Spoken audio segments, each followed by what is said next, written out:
Salut à tous, soyez les bienvenus sur la chaîne qui déboîte. Toutes les caméras de sécurité IP qu'on a testées jusqu'à présent sur la chaîne avaient un point en commun qui peut devenir du coup une faiblesse, elles se connectaient toutes à un réseau Wi-Fi. Du coup, si un petit malin s'amuse à couper les réseaux internet autour de chez vous, il peut ensuite vous cambrioler en toute tranquillité, le système ne pourra plus vous envoyer de notifications. La caméra qu'on va tester aujourd'hui contourne cette difficulté en se connectant, elle, à un réseau 4G. Du coup, à moins que vous tombiez sur un cambrioleur vraiment chevronné qui soit équipé d'un brouilleur GSM, a priori, cette caméra-là sera invincible. Et quid du petit malin qui coupe le courant, me direz-vous? Eh bien, cette caméra peut aussi se connecter au panneau solaire de chez Reolink. Est-ce qu'on tient là, du coup, le système invincible contre les cambrioleurs en herbe? C'est parti pour le test. Techniquement, devant moi aujourd'hui, il y a deux produits, la caméra et le panneau solaire qui va avec. Mais le panneau solaire, je vais passer rapidement dessus, puisqu'on avait déjà testé sur la précédente caméra de chez Reolink. Si je vous le remontre à nouveau aujourd'hui, c'est tout simplement pour que vous puissiez appréhender l'intérêt d'un tel pack, c'est-à-dire le fait d'avoir quelque chose qui n'est plus relié à aucun câble chez vous. Le câble de l'internet et le câble électrique ne sont plus nécessaires pour faire fonctionner cet ensemble de produits. Voilà. Après, pour ceux qui se posent la question, oui, ce panneau solaire est capable de maintenir la charge de la batterie, même pendant les jours d'hiver qui sont plus courts et où la luminosité ambiante est moins forte. Par contre, si vous voulez vraiment être tranquille H24 toute l'année sans avoir jamais besoin de recharger sur un courant de secteur la batterie, il faudra mettre le panneau solaire orienté plein sud. On avait déjà fait l'essai avec la précédente caméra de chez Reolink, donc le panneau solaire, je vais vous le montrer, on va le déballer, on va le brancher à la caméra pour que vous puissiez voir un petit peu comment le système fonctionne.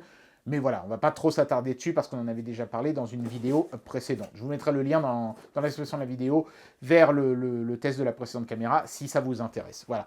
Donc on va déboîter la caméra. Donc qui dit forcément caméra 4G dit carte SIM. Ils en ont mis une de chez Vodafone ici.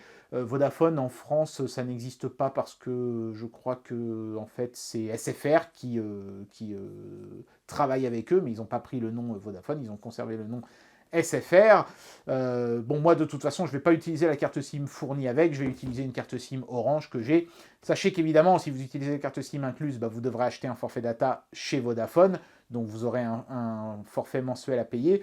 Mais moi, ce que je fais, c'est que j'utilise en fait une carte que j'ai de chez Orange, qui est payante, c'est-à-dire on achète la carte 10 € au départ, mais ensuite elle se greffe en fait à mon forfait existant et débite du data sur mon forfait existant. Comme ça, je n'ai pas besoin de payer tous les mois un forfait supplémentaire, c'est prélevé sur mon forfait actuel. Je n'ai juste eu qu'à acheter la carte SIM au départ. Renseignez-vous auprès de votre opérateur pour savoir s'il peut vous faire comme ça une carte sœur pour votre forfait 4G, ce qui vous évite d'avoir à payer un deuxième forfait. Voilà.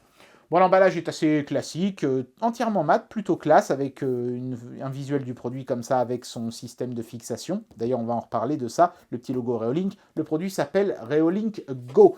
On a ici un exemple un peu mal photoshopé d'ailleurs, de la caméra fixée sur un arbre. Et oui, parce que si vous mettez le panneau solaire, du coup, vous n'êtes même pas obligé de le mettre sur un mur de votre maison. Vous pouvez le mettre en fin fond de votre jardin. Du moment qu'il y a assez de soleil, la caméra fonctionnera. Du moment qu'il y a du réseau 4G dans ce coin-là de votre jardin, évidemment.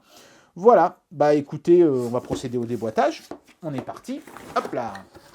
Donc on a d'abord de la doc, ici, dans une grande enveloppe marron. Alors il y a plein de choses, ils ont été très généreux. Il y a un petit autocollant en plusieurs langues, vous voyez. Donc il y a le français, il y a l'allemand, il y a plein de choses. Ça c'est pour que les cambrioleurs sachent à quoi s'en tenir. Ce qui n'est pas forcément d'ailleurs toujours une bonne idée, parce que du coup ils savent que vous avez un système de chez Reolink, donc ils peuvent essayer de chercher sur internet s'il n'y a pas des failles de sécurité ou des choses comme ça. C'est pour ça que ces autocollants là je ne suis pas forcément très fan, mais enfin bon, il est fourni. La déclaration de conformité européenne, le gabarit pour fixer sur le mur, ici des explications sur la carte SIM fournie donc par Vodafone, la carte SIM fournie par Vodafone et le petit manuel d'utilisation en plein de langues pour bien démarrer avec le produit. Il y a des photos couleurs, c'est bien traduit, c'est bien expliqué, c'est un booklet, j'aime beaucoup cette doc. À côté de ça, bien sûr, on a, alors, qui dit caméra sans fil dit batterie. Et cette batterie, elle est assez balèze, comme vous pouvez le constater. On voit bien que ce sont en fait 3 cellules qui ont été disposées en triangle. Ça nous donne un total de 7800 mAh, donc largement de quoi tenir plusieurs jours, même si il y a une éclipse de soleil qui dure extrêmement longtemps chez vous. Donc soyez rassurés, normalement, vous ne serez jamais en panne de batterie pour peu que votre panneau solaire soit bien orienté. Bon, la caméra en elle-même, évidemment, on va y revenir en dernier. Et puis ici, on a le système de fixation murale qui est entièrement mécanique avec une rotule. Ça, c'est un petit peu dommage parce que sur la précédente caméra qu'on avait testée, il était magnétique. Donc en fait, la caméra et le système se collaient magnétiquement. Là, c'est un système à rotule avec un pas de vis. Je vous expliquerai dans un instant pourquoi je trouve ça un petit peu dommage. Par contre, c'est du solide, hein, c'est de la bonne ferraille, bien costaud, avec de la peinture anti-rouille dessus. Ça devrait durer longtemps. On a évidemment le câble qui permettra de recharger la batterie, par exemple sur USB ou sur une powerbank ou n'importe quoi. Les éléments de fixation pour le mur ainsi que l'outil d'éjection pour la carte SIM. D'ailleurs, c'est un peu bizarre parce que vous allez voir que en fin de compte, j'ai pas vraiment compris à quoi ça pouvait servir. Et puis ici, on a un petit sorte de petit capuchon en caoutchouc qui protégera la caméra, j'imagine, des intempéries, mais qui lui permettra aussi d'être un petit peu plus discrète, notamment si vous la fixez à un arbre, puisque vous voyez que c'est en couleur treillis militaire végétale. Voilà, donc nous allons regarder la caméra de plus près.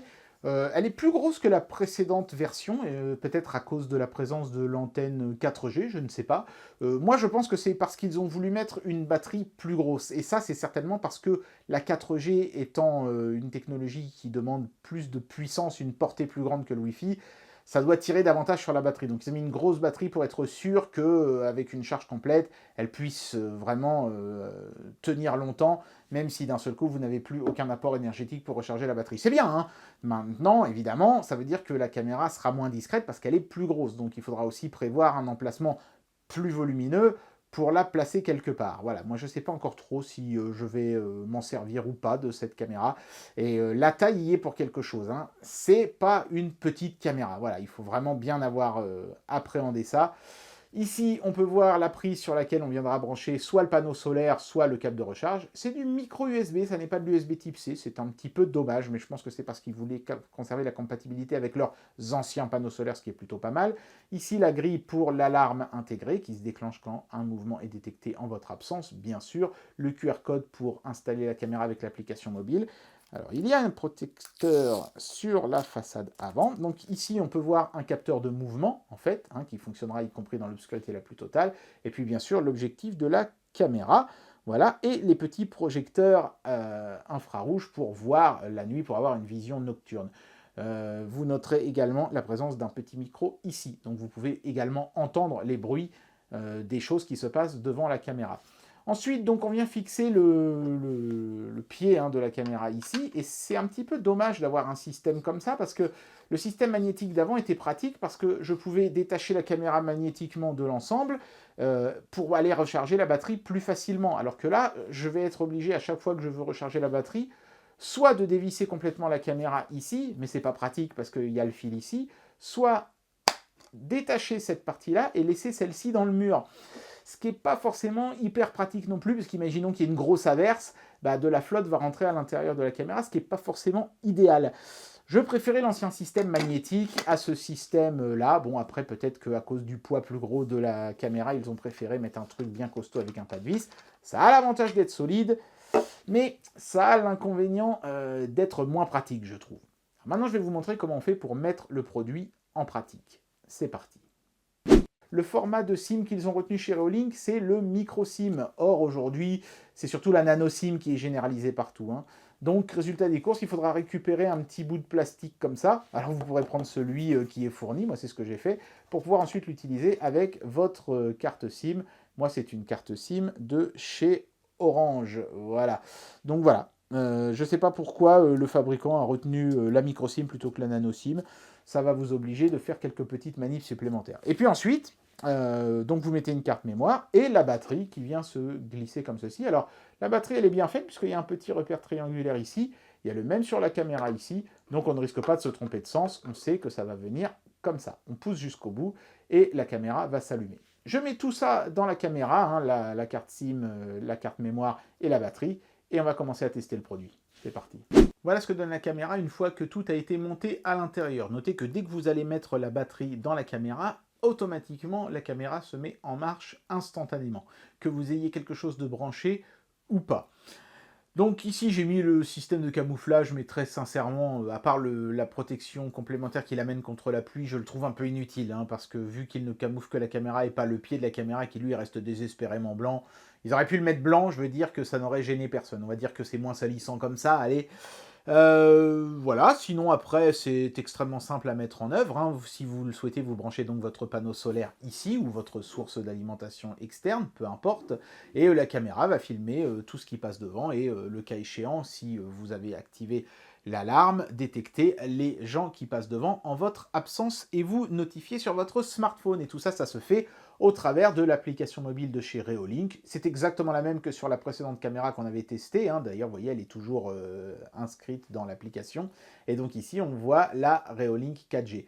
La seule différence notable entre les deux, c'est qu'évidemment, ici, on voit l'icône de la couverture 4G à côté de celui de l'autonomie de batterie restante. Voilà.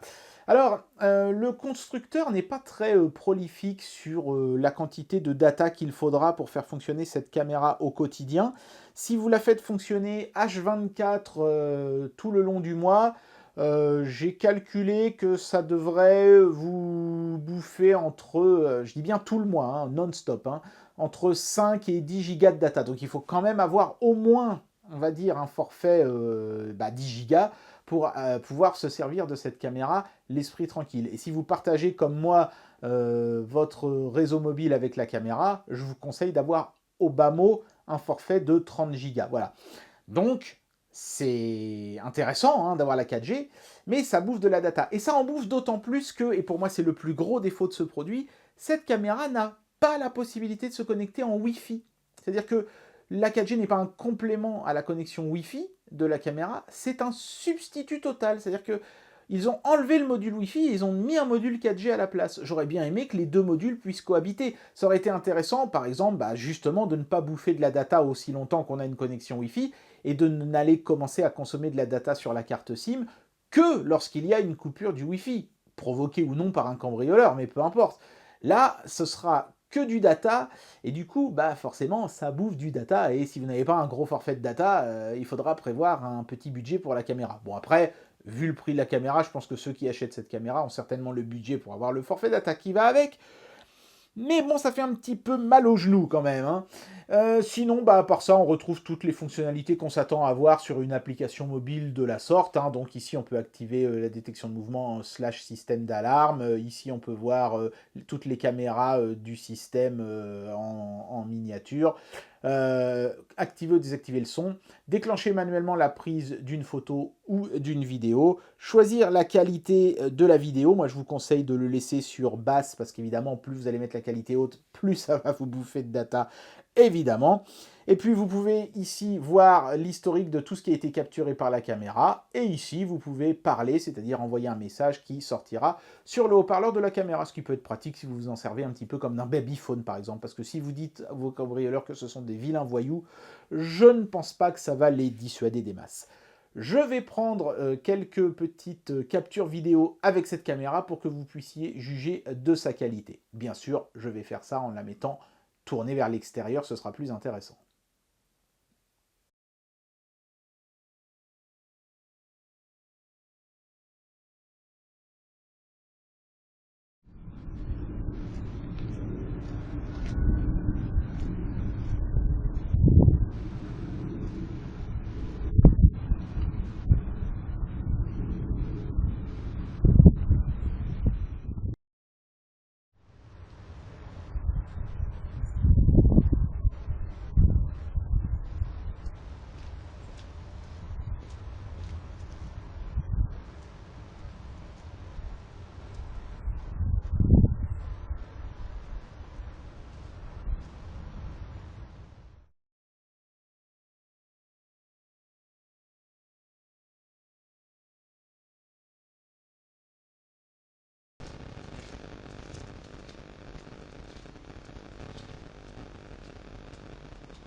Alors même si on en avait parlé dans une précédente vidéo, un petit mot rapide évidemment sur le panneau solaire.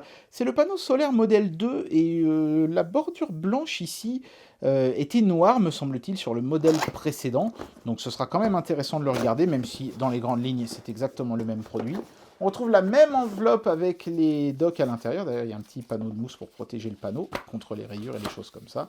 Donc voilà le manuel qui est très similaire à ce qu'on avait avec la caméra, photo couleur, toujours bien traduit en français, le gabarit pour mettre sur le mur pour percer, la carte de garantie, on a à nouveau toute notre batterie de petits autocollants de chez Reolink, voilà, donc si vous en faites la collection, le certificat de conformité. Hop là.